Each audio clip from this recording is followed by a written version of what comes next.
नमस्कार दोस्तों, कैसे हैं आप लोग। मैं उम्मीद करती हूँ कि आप लोग अच्छे होंगे। आज मैं फिर से आप लोग के लिए मॉडर्न हिस्ट्री का एक न्यू टॉपिक लेके आई हूँ। तो चलिए हम लोग स्टार्ट करते हैं। चैनल पे न्यू है तो चैनल को सब्सक्राइब कर लीजिए, लाइक कीजिए, कमेंट कीजिए। तो आज मैं मॉडर्न हिस्ट्री का एक न्यू टॉपिक स्टार्ट कर रही हूँ, ब्रिटिश राजनीतिक एवं प्रशासनिक नीतियाँ। ब्रिटिश राजनीतिक एवं प्रशासनिक नीतियाँ। अंग्रेजों का भारत पर वास्तविक राजनीतिक नियंत्रण कब प्रारंभ हुआ। इलाहाबाद की संधि 1765 में। अंग्रेजों का भारत पर वास्तविक राजनीतिक नियंत्रण कब प्रारंभ हुआ। इलाहाबाद की संधि 1765 में। 1765 में इलाहाबाद की संधि हुई थी। जब इलाहाबाद की संधि हुई तभी से अंग्रेजों का भारत में आना स्टार्ट हो गया। कौन सी संधि? इलाहाबाद की संधि 1765 में। ये क्वेश्चन बहुत बार एग्जाम में पूछे गए थे, तो उम्मीद है कि आने वाली जो भी एग्ज़ाम होगा ये क्वेश्चन उसमें आने की 100% संभावना होती है। तो आप लोग इस क्वेश्चन को अच्छे से देख लीजिए। इलाहाबाद की संधि कब हुई थी? 1765 में। जब इलाहाबाद की संधि हुई तभी से अंग्रेजों भारत में आना स्टार्ट कर दिए। बंगाल में द्वैध शासन किसके द्वारा लागू किया गया था? बंगाल में द्वैध शासन किसके द्वारा लागू किया गया था? लॉर्ड क्लाइव के द्वारा। 1972 में किस गवर्नर ने द्वैध शासन को समाप्त किया? वारेन हेगिस्टन ने। वारेन हेगिस्टन ने द्वैध शासन को समाप्त किया। कब? 1772 में। 1772 में द्वैध शासन को समाप्त किसने किया? वारेन हेस्टिंग ने। द्वैध शासन को लागू किसने किया? लॉर्ड क्लाइव ने। समाप्त किसने किया? वारेन हेस्टिंग ने। भारत में न्यायिक सेवा जन्मदाता किसे कहा जाता है? वारेन हेस्टिंग को। भारत में न्यायिक सेवा का जन्मदाता किसे कहा जाता है? वारेन हेस्टिंग्स को।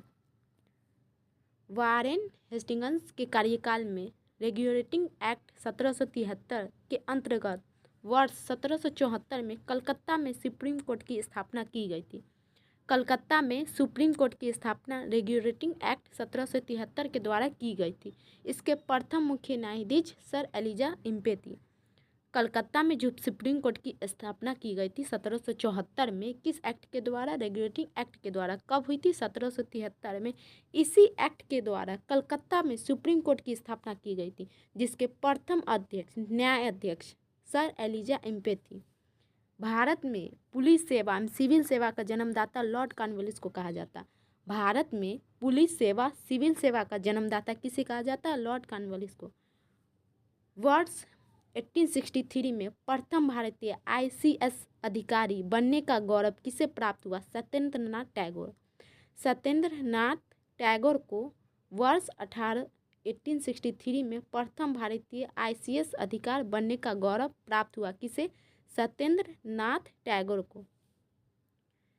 ब्रिटिश भारत में लोक सेवा संबंधी आयोग। ब्रिटिश भारत में लोक सेवा संबंधी आयोग, ये 3 आयोग थे। एचिसन आयोग, लॉर्ड डफलिन उस समय गवर्नर जनरल थे।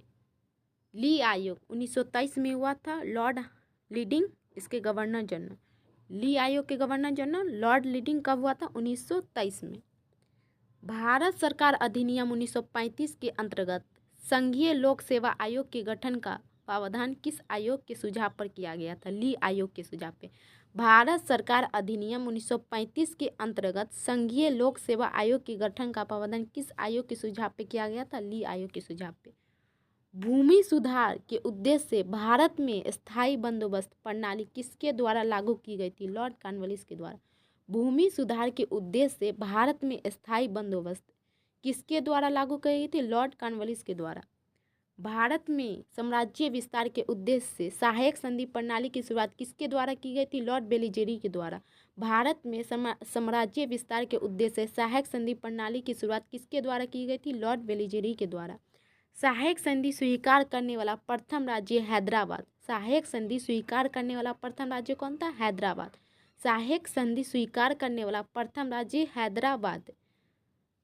व्यपगत का सिद्धांत या राज्य हड़प नीति। राज्य हड़प नीति किसके द्वारा लागू किया गया था? लॉर्ड डलहौजी के द्वारा राज्य हड़प नीति लागू किया गया था। राज्य हड़प नीति किसके द्वारा लागू किया गया था? लॉर्ड डलहौजी के द्वारा। राज्य हड़प नीति में कहा गया था कि ऐसे राज्य जिनका निर्माण अंग्रेजों के सहयोग से हुआ उन्हें राज्य के उत्तराधिकारी के लिए गोद लेने का अधिकार नहीं प्राप्त होगा। इसी को राज्य हड़प नीति कहते हैं। राज्य हड़प नीति लॉर्ड डलहौजी ने स्टार्ट किया था। उसने कहा था कि ऐसे राज्य जिनका निर्माण अंग्रेजों के सहयोग से हुआ, ऐसे जो राज्य जिनका निर्माण अंग्रेजों के सहयोग से हुआ है, उस राज्य के उत्तराधिकारी के गोद लेने का अधिकार नहीं प्राप्त होगा। यानी कि जो उनका वंश होगा वही उत्तराधिकारी बन सकता है, या गोद लिया हुआ बच्चा उत्तराधिकारी उस राज्य का नहीं बन सकता है। जैसे कि झांसी की रानी, वो गोद लिए बच्चा था, इसलिए उनका उत्तराधिकार अंग्रेजों ने बनने नहीं दिया। किस रिपोर्ट के आधार पर डलहौजी ने अवध का अधिग्रहण किया? आहूटम रिपोर्ट। व्यक्तिगत सिद्धांत के अंतर्गत किए गए राज्य सतारा 1848 में, सतारा 1848 में, जैतपुर 1849 में, संबलपुर 1849 में, बघाट 1850 में, उदयपुर 1852 में, झांसी 1853 में, नागपुर 1854 में, अवध 1856 में। तो सतारा 1848, जैतपुर 1849, संबलपुर 1849, जैतपुर संबलपुर दोनों 1849, उदयपुर 1852, झांसी 1853, झांसी 1853, नागपुर 1854, अवध 1856। चतुराई निष्क्रियता की नीति किससे संबंधित है? जॉन लॉलेस से। किस गवर्नर जनरल के कार्यकाल में भारत पर ईस्ट इंडिया कंपनी का शासन समाप्त हुआ? Lord Canning. कौन सा ऐसा गवर्नर जनरल था जिसके कार्यकाल में भारत पर ईस्ट इंडिया कंपनी का शासन समाप्त हुआ? Lord Canning. वर्ष 1861 में भारतीय दंड संहिता IPC किसके कार्यकाल में निर्मित की गई थी? लॉर्ड कैनिंग के कार्यकाल में। राज उपाधि अधिनियम 1876 में पारित कर महारानी विक्टोरिया को कैसर-ए-हिंद की उपाधि प्रदान की गई थी।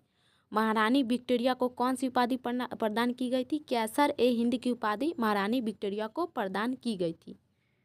लॉर्ड लिटन के कार्यकाल में किस अकाल आयोग का गठन किया गया था? स्टेची आयोग। लॉर्ड लिटन के कार्यकाल में किस अकाल का गठन किया गया था? स्टेची आयोग। 1880 में भारत का प्रथम अकाल आयोग भारत आया था। भारत में स्थायी स्वशासन का जनक किसे माना जाता है? लॉर्ड लिटन को।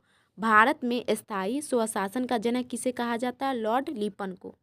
ब्रिटिश काल में विभिन्न क्षेत्रों पर अधिकार। ब्रिटिश काल में विभिन्न क्षेत्रों पर अधिकार।